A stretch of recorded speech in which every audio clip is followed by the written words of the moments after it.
Os lençóis maranhenses surgiram como um sonho diante deles, uma vastidão hipnotizante de dunas brancas interrompidas por lagoas cristalinas que brilhavam sob o sol. O grupo de amigos não conseguia conter a admiração enquanto a caminhonete avançava pela trilha de areia.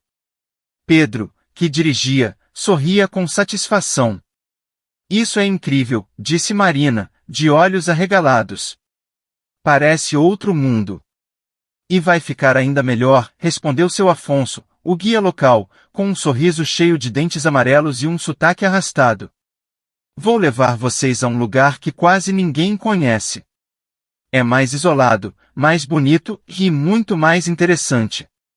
Camila, que estava no banco de trás, franziu o senho. O que quer dizer com interessante? Ah, as dunas têm suas histórias, disse seu Afonso casualmente. Tem lugares onde o vento canta, onde o chão treme. E tem lugares onde vocês ouvem as almas. Essa última frase foi seguida por um silêncio desconfortável. Marina tentou rir, mas o som soou forçado. Tá querendo nos assustar, né, seu Afonso? O velho deu de ombros, ajustando o chapéu de palha. Eu só conto o que ouvi. Dizem que tem almas que caminham pelas dunas, gente que ficou perdida e nunca saiu. Quando o vento sopra do jeito certo, vocês podem ouvir eles chamando. Clara, sempre cética, revirou os olhos. Almas que caminham. Tá bom, seu Afonso. Aposto que essas histórias ajudam a manter os turistas longe. Ou ajudam a avisar quem não deveria estar aqui, respondeu ele com seriedade, antes de virar os olhos de volta para a estrada. O local escolhido por seu Afonso era, de fato, espetacular. Uma lagoa imaculada, cercada por dunas altas, formava o cenário perfeito para o acampamento. O grupo trabalhou junto para montar as barracas enquanto o sol começava a se pôr, pintando o céu com tons de laranja e rosa. A beleza era quase surreal, mas havia algo no silêncio que incomodava a Camila. Mesmo com as risadas e conversas, ela sentia que o lugar estava observando. Depois do jantar, sentaram-se ao redor de uma fogueira improvisada. A luz dançante das chamas parecia mais brilhante na escuridão imensa das dunas. Seu Afonso, sentado de pernas cruzadas, voltou às histórias. As almas que caminham, ele começou, lançando um olhar furtivo para o grupo, não gostam de ser incomodadas. Elas vivem nas dunas, presas entre esse mundo e o outro. Dizem que, quando o vento sopra forte, vocês podem ouvir o que elas têm a dizer. E o que elas dizem? Perguntou Diego, sorrindo, embora segurasse a mão de Camila com mais força. Chamam por vocês. Pedem ajuda. Ou, às vezes, só querem companhia, respondeu o guia, abaixando a voz. Mas não respondam. Porque, se responderem, elas nunca deixam vocês irem. O silêncio caiu sobre o grupo, pesado e incômodo. Marina tentou quebrá-lo com uma risada, mas ninguém a acompanhou. Mesmo Pedro, sempre o mais cético, parecia perturbado. Depois que seu Afonso se retirou para dormir em sua barraca, o grupo tentou retomar o clima descontraído. Pedro e Tiago contavam histórias engraçadas enquanto Camila e Marina sussurravam sobre os lugares que ainda queriam visitar. Sofia, no entanto, parecia distante, olhando para as dunas com uma expressão preocupada. Vocês ouviram isso? Perguntou ela de repente. Ouvir o quê? Disse Pedro, colocando mais lenha na fogueira. Parece que passos, murmurou Sofia, inclinando-se para a frente. O grupo ficou em silêncio, o som do vento soprando baixo era a única coisa que ouviam. Então veio. Passos. Claros e rítmicos, como se alguém estivesse caminhando pela areia ao redor do acampamento. Deve ser o seu Afonso, disse Tiago, mas sua voz não parecia convincente. Ele foi dormir, disse Camila, agarrando o braço de Diego. Eu vi ele entrar na barraca. As chamas da fogueira tremularam, lançando sombras grotescas nas dunas ao redor. O som dos passos parecia se aproximar, mas quando Pedro pegou uma lanterna e iluminou a escuridão, não havia nada. Alguém está brincando com a gente, afirmou Pedro, tentando soar calmo. Mas seu tom traiu o nervosismo. Ele se levantou, vasculhando o perímetro com a luz, mas as dunas permaneciam vazias. Foi então que ouviram o primeiro sussurro. Uma voz baixa, carregada pelo vento, indistinta, mas inconfundivelmente humana. Era como se alguém estivesse falando logo atrás deles. Todos se viraram ao mesmo tempo, mas não havia ninguém ali. Chega! Isso é o vento, disse Tiago, tentando ignorar o suor que escorria pela testa. Isso não é o vento, respondeu Sofia, os olhos arregalados. Alguém está aqui. O som voltou, mais alto desta vez, como se várias vozes se sobrepusessem, formando um coro distorcido. O grupo correu para as barracas, deixando a fogueira para trás. Dentro do abrigo frágil de tecido, os sussurros continuaram, rondando o acampamento como predadores invisíveis. Camila não conseguia dormir. Mesmo depois que os sussurros cessaram, a sensação de ser observada não desapareceu. Ela abriu um pequeno zíper da barraca para olhar lá fora. A fogueira estava quase apagada, e as dunas estavam imóveis, mas algo estava errado. Uma figura estava parada no topo de uma das dunas mais próximas. Era alta e indistinta, como uma sombra contra o céu estrelado.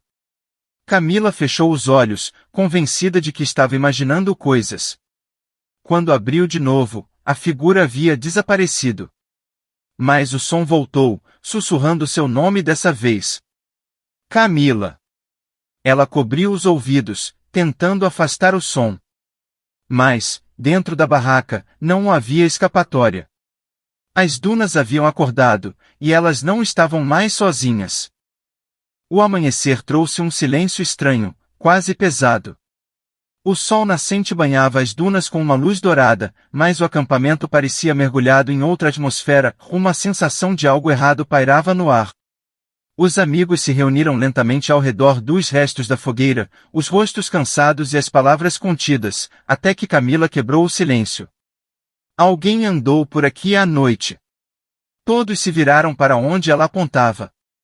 Pegadas estavam espalhadas pela areia ao redor do acampamento, entrelaçando-se de forma aleatória, mas nítidas demais para serem confundidas com rastros naturais.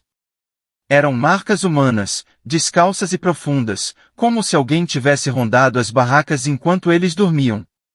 Pedro franziu a testa, tocando uma das pegadas com o dedo. Seu Afonso saiu à noite? Talvez seja dele. Sofia balançou a cabeça, a voz vacilando. Ele mal consegue andar direito, Pedro. E olha o tamanho dessas pegadas. Elas são maiores que os pés dele. Marina tentou rir, mas o som soou forçado. Talvez alguém esteja brincando com a gente. No meio do nada, rebateu Diego, com os olhos semicerrados. O grupo ficou em silêncio novamente, observando as pegadas que pareciam se multiplicar à medida que o sol iluminava mais o terreno. Algo invisível parecia estar cercando-os, e nenhum deles conseguia afastar a sensação de que não estavam sozinhos. Depois de uma manhã desconfortável, Camila e Diego decidiram explorar uma das lagoas próximas. O calor crescente fazia o ar parecer ondular, e as dunas, embora majestosas, pareciam opressoras, como se estivessem se fechando sobre eles. Quando chegaram à lagoa, a água era clara e hipnotizante, refletindo o céu como um espelho perfeito. Diego, sempre o corajoso, deu um passo na água até a altura dos joelhos. Viu? Nada para se preocupar, disse ele, tentando soar mais confiante do que realmente estava. Camila permaneceu na margem, o olhar fixo na água. Por um instante, ela pensou ter visto algo sob a superfície, uma sombra que parecia maior do que Diego. Diego, sai daí! Ele se virou, confuso. O quê? Antes que pudesse responder, a água à frente dele começou a borbulhar. Lentamente, algo emergiu da lagoa, uma figura pálida e indistinta, com traços humanos, mas anormais. Os olhos eram duas fendas vazias, e a pele parecia translúcida, como se fosse feita da própria água. Camila soltou um grito abafado, e Diego recuou, tropeçando na areia. A figura não fez nenhum movimento. Ficou parada, encarando-os, antes de submergir novamente, desaparecendo na quietude da lagoa. Você viu isso? Perguntou Diego, quase sussurrando. Camila apenas assentiu, o corpo tremendo. Eles correram de volta ao acampamento sem olhar para trás. Enquanto Camila e Diego estavam fora, Sofia decidiu explorar as dunas ao redor do acampamento. A areia quente sob seus pés parecia mais viva do que deveria, afundando de forma estranha a cada passo. Foi quando ela tropeçou em algo. Ao cavar, encontrou um colar de conchas enterrado na areia. Era simples, mas uma das conchas estava manchada por algo escuro e seco. Sangue. Sofia segurou o colar nas mãos, o coração batendo forte. Uma súbita dor de cabeça a atingiu, acompanhada por um som baixo e grave, como se a terra sob ela estivesse murmurando. Ela jogou o colar de volta no buraco e cobriu-o rapidamente com areia. Está tudo bem? Perguntou Pedro, que tinha vindo atrás dela. Nada, respondeu ela rapidamente, ainda sentindo a dor latejante. Só o calor. Pedro olhou para ela, desconfiado, mas não insistiu. Enquanto todos compartilhavam suas experiências na hora do almoço, Tiago ficou cada vez mais inquieto. Ele parecia distraído, os olhos constantemente voltando para o horizonte. Você ouviu isso? Perguntou ele, de repente. Ouviu o quê? Disse Marina, tentando esconder a irritação crescente. Uma risada. Como se alguém estivesse rindo, bem perto. Ninguém mais ouviu nada, mas Tiago continuava olhando ao redor, como se esperasse encontrar alguém. Ele levantou-se abruptamente, murmurando, eu vou descobrir o que é. Marina tentou segurá-lo pelo braço. Tiago, você está agindo estranho. Fica aqui. Você não entende, ele respondeu, os olhos parecendo perder foco por um momento. Eles estão lá fora. E estão rindo da gente. Ele saiu andando em direção às dunas, enquanto Marina olhava para os outros, desesperada. Pedro e Diego foram atrás dele, mas Tiago apenas se sentou no topo de uma duna, olhando fixamente para o vazio. Quando os outros o alcançaram, ele murmurou algo que fez seus estômagos se revirarem. Eles disseram que é só o começo. Ao voltarem ao acampamento, a tensão entre os casais era palpável. Marina insistia que precisavam ir embora, mas Lucas se recusava a ouvir. Ele achava que estavam exagerando, que o calor e o isolamento estavam mexendo com suas mentes. Mas a verdade era mais sombria do que ele queria admitir. Durante a noite, enquanto todos tentavam descansar, os sussurros começaram novamente. Não eram apenas sons carregados pelo vento, agora pareciam palavras, nomes, memórias fragmentadas. E quando Camila acordou, encontrou areia em sua cama, cobrindo suas mãos como se tivesse sido colocada ali. As dunas estavam vivas, e elas queriam algo que o grupo ainda não conseguia entender. A terceira noite chegou trazendo um frio inesperado. O vento que soprava pelas dunas tinha um tom agourento, carregando consigo um som baixo e ritmado, como uma respiração pesada. O grupo estava à beira de um colapso. As relações, antes amigáveis, agora estavam repletas de acusações e tensão. Pedro, que até então tentava manter a calma, finalmente perdeu a paciência. Amanhã, vamos embora, ele disse, com os olhos fixos no horizonte. Sem mais explorações, sem mais vozes. Pegamos nossas coisas e voltamos ao ponto de partida. Se ainda soubermos onde fica o ponto de partida, murmurou Marina, os braços cruzados. Camila olhou para Marina, franzindo a testa. O que quer dizer com isso? As dunas estão diferentes, respondeu Marina. Não notaram? Os caminhos que fizemos desapareceram. As formações mudaram de lugar. É como se o deserto estivesse nos cercando. O desaparecimento de Marina. Logo após o jantar, Marina se afastou do acampamento para buscar um pouco de privacidade. Ela prometeu voltar em alguns minutos, mas o tempo passou, e Marina não retornava. Pedro foi o primeiro a notar sua ausência e, junto com Diego e Camila, começou a procurá-la. Marina, gritou Pedro, a voz se perdendo no vento. Isso não é hora para brincadeiras. A resposta veio como um sussurro, distante e quase apagado, aqui. Camila congelou. Ouviram isso? Eles seguiram o som, subindo uma das dunas maiores.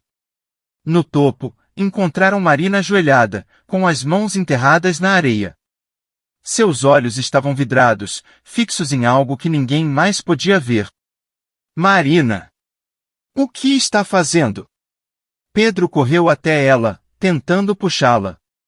Ela resistiu, os lábios tremendo enquanto dizia: as vozes estão me chamando. Elas precisam de ajuda. Pedro a puxou com força, afastando-a da areia. Quando ela finalmente olhou para ele, parecia desorientada. O que aconteceu? Perguntou, a voz fraca. Pedro não respondeu, apenas a abraçou. Mas Camila notou algo estranho, a areia onde Marina estava ajoelhada parecia se mover, como se respirasse. Na manhã seguinte, o grupo tentou seguir o plano de Pedro e voltar ao ponto inicial. Mas algo estava errado. Os caminhos que eles tinham percorrido antes estavam completamente diferentes. Dunas que antes eram marcos visíveis agora estavam em lugares inesperados, e as trilhas de pegadas desapareciam quase instantaneamente. Não faz sentido, disse Pedro, olhando para o mapa e depois para o deserto ao redor. É como se o lugar tivesse mudado. Está nos mantendo aqui, disse Marina, segurando o braço de Pedro. Ele não quer que a gente saia. Quem? Perguntou Camila, a voz tremendo. Marina não respondeu, mas seus olhos se fixaram no chão, onde pequenas rachaduras começavam a se formar na areia. Tiago, que havia estado quieto durante a maior parte da manhã, finalmente falou. Está enterrado, ele disse, em um tom quase reverente. O que? Perguntou Diego, mas Tiago não respondeu. Ele caminhou em direção a uma área onde as rachaduras eram mais evidentes, murmurando algo inaudível. Pedro correu atrás dele, segurando-o pelos ombros. Tiago, você está nos assustando. O que está enterrado? Tiago apenas sorriu, os olhos vidrados. Você não quer saber. Durante a madrugada, enquanto todos estavam recolhidos em suas barracas, Camila foi acordada por um som suave. Era uma voz infantil, chamando por ela. Ajude-me, por favor. Camila saiu da barraca, o coração acelerado. A lua iluminava as dunas com um brilho fantasmagórico, e o som parecia vir de uma das formações próximas. Ela seguiu a voz até o topo de uma duna, onde viu uma criança de pé, com roupas antigas e desbotadas. A pele da criança era pálida, quase translúcida, e seus olhos estavam cheios de lágrimas. Eu estou preso, disse a criança, estendendo a mão para Camila. Quem é você? Perguntou Camila, recuando um passo. Mas a criança apenas repetiu. Ajude-me. Quando Camila deu mais um passo à frente, o chão sob seus pés cedeu. Ela caiu de joelhos, afundando na areia que parecia líquida, enquanto a criança lentamente se dissolvia em grãos finos, como se nunca tivesse existido. Antes de desaparecer completamente, ela sussurrou. Ele está acordando. Camila conseguiu se arrastar de volta ao acampamento, onde acordou os outros com gritos histéricos. Mas quando tentou explicar o que tinha visto, ninguém soube como responder. O deserto havia se tornado uma entidade viva, e agora, todos estavam à sua mercê. O grupo estava irreparavelmente dividido. Pedro tentava desesperadamente encontrar um caminho para fora, enquanto Marina recusava-se a sair de perto dele, balbuciando sobre as vozes que ainda podia ouvir. Tiago tornou-se cada vez mais isolado, passando longos períodos encarando o horizonte e murmurando palavras que ninguém entendia. Diego, embora tentasse manter a calma, começou a mostrar sinais de paranoia, acusando Pedro de tê-los levado a essa armadilha. Camila, por sua vez, estava presa no medo, incapaz de esquecer a visão da criança que desapareceu diante de seus olhos. E enquanto o grupo desmoronava, as dunas ao redor continuavam a mudar, cercando-os cada vez mais. A manhã chegou tingida de cinza. O sol, sempre forte e abrasador, estava escondido por uma camada de nuvens que não deveria existir no deserto. O silêncio absoluto dominava o acampamento. Nenhum sussurro, nenhuma risada distante. Apenas um vazio opressivo. Foi Pedro quem percebeu primeiro que seu Afonso havia desaparecido. Sua barraca estava vazia, as pegadas que poderiam indicar para onde ele foi já apagadas pela areia traiçoeira. Mas algo havia sido deixado para trás. Uma pedra lisa, fincada no chão perto do acampamento, com palavras esculpidas de forma rudimentar. As almas precisam de sangue para descansar. Camila leu em voz alta, a garganta seca. Marina começou a chorar, as mãos cobrindo o rosto. Pedro, que normalmente mantinha a calma, chutou a pedra em um acesso de raiva, gritando: "Isso não significa nada. Ele nos abandonou. Isso é só uma piada de mau gosto." Mas no fundo, ele sabia que não era. Todos sabiam. Enquanto o dia avançava, a tensão no grupo crescia como uma corda esticada prestes a arrebentar. Eles estavam presos. As dunas ao redor pareciam maiores, mais próximas, como muralhas vivas que os observavam. Não havia saída, e a mensagem deixada por seu Afonso só tinha uma interpretação: para escapar, alguém teria que morrer. "Isso é loucura", disse Diego, passando as mãos pelos cabelos. Não podemos fazer isso." "E se for verdade", murmurou Marina, os olhos vermelhos de tanto chorar. "E se isso for a única forma de sair daqui?" "Nós encontramos outra saída", respondeu Pedro, mas sua voz não tinha convicção. Tiago, que até então havia permanecido calado, finalmente falou: "Não há outra saída." Todos se viraram para ele. Tiago parecia diferente. Seus olhos estavam fundos, quase sem vida, e sua postura era de alguém resignado. "As dunas, elas querem algo. Eu sinto isso. Elas estão famintas, e nós somos tudo o que resta para alimentá-las." Camila recuou, horrorizada. "Tiago, você está ouvindo as vozes também?" "É isso?" Ele assentiu lentamente. "Elas me mostraram. Elas querem sangue para descansar." A mensagem e as palavras de Tiago fragmentaram o grupo de vez. Marina começou a culpar Pedro por insistir em acampar ali.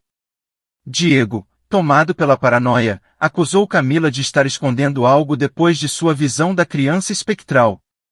As vozes e os sussurros voltaram, mas agora estavam claras, chamando cada um pelo nome, provocando, instigando.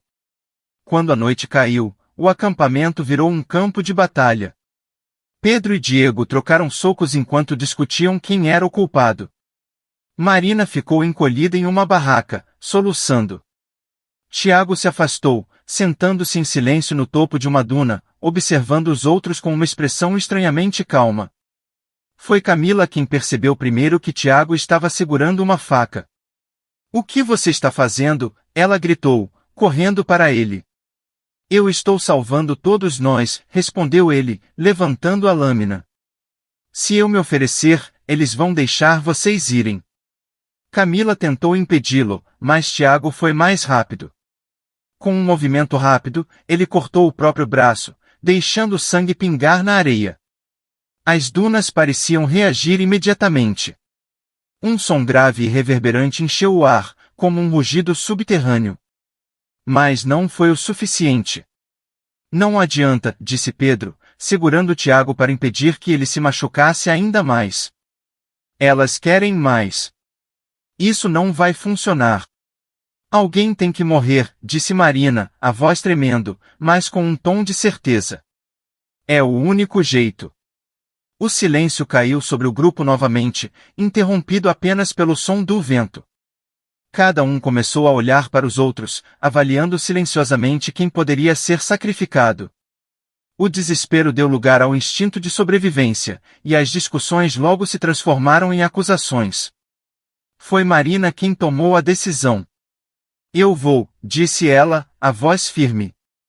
Pedro, você tem que sair daqui. Você precisa viver. Pedro tentou protestar, mas Marina não deu ouvidos. Ela caminhou para o centro do acampamento, onde a pedra com a mensagem ainda estava. As dunas ao redor pareciam se mover, como se estivessem esperando. Faça rápido, ela disse, entregando a faca para Pedro. As lágrimas escorriam pelo rosto de Pedro enquanto ele fazia o que Marina pediu. O grupo ficou em silêncio enquanto as dunas pareciam absorver o sacrifício. O som do vento parou, e por um breve momento, o deserto ficou imóvel. Os sobreviventes, Pedro, Camila e Diego, pegaram suas coisas e começaram a andar. Pela primeira vez, as dunas pareciam abrir caminho, formando uma trilha clara que os guiava para fora. Horas depois, eles alcançaram a civilização. O vilarejo próximo parecia exatamente como o haviam deixado, mas os três não conseguiam sentir alívio. Marina estava morta. Tiago, perdido em sua própria mente, tinha ficado para trás. E o deserto parecia estar com eles. Dias depois, Pedro começou a ouvir os sussurros novamente. Eles vinham no vento, nos espaços vazios de sua casa, chamando seu nome. Camila sonhava todas as noites com Marina, que a observava em silêncio, com os olhos cheios de areia. Diego desapareceu uma semana depois de voltar, e ninguém soube explicar o que aconteceu. No fundo, Pedro sabia a verdade, as areias nunca os deixariam partir.